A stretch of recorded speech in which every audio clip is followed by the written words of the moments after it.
ጁምዓ ይላሉ ነብዩ አለይሂ ሰላቱ ወሰለም። የጀነት ሰዎች ወደ ጀነት ሱቅ ይሄዳል። በመርከቦቻቸው በሰማይ ላይ ይበራል። እዛም ያርፉና የፈለጉትን ይዘው ወደ ግዛታቸው የሚመለሱበት ከነቢያት ጋር ይገናኛሉ። የጀነት ንፋስ ትመጣለች። ሚስክ ምናምንም ትረጫቸዋለች ላያቸው ላይ። ወደ ቤታቸው ሲመለሱ ዕቃቸውን ይዘው ፊታቸው አምሯል፣ በርቷል። ሚስቶቻቸው ይሏቸዋል ከኛ ከተለያችሁ በኋላ ምንድነው ውበት ጨመራችሁ ይሏቸዋል። ባሎችም ለሚስቶቻቸው ይላሉ እናንተስ እንዲህ ነው ለተተናችሁ ሄድነው ውበት ጨመራችሁ ሳይባባላል።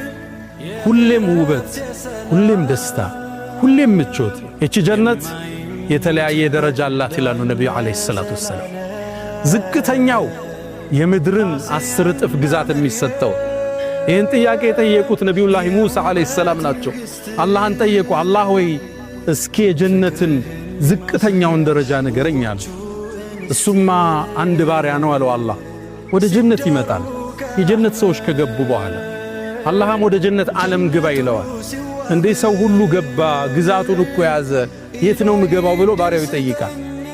ዱንያ ላይ ያለን ሰፊ ንግስናና ስልጣን ልስጥ ይለዋል። በጣም ደስተኛ ሆኛለሁ ይለዋል። እንግዳማ እሱም ይመስል ጨምሬያለሁ ይለዋል። ወድጃለሁ ጌታ ይላል። ወሚስለሁ 5 ጊዜ እጥፍ ሲለው ረዲት ጌታዬ ደስተኛ ነኝ ይለዋል። ወሚስለሁ ወዐሽረቱ አምሳሊሃ ይለዋል አላህ። 10 እጥፍ የዱንያን ግዛት የሚያህል ይዞ ዝቅተኛው የጀነት ሰው ጀነት ይገባል።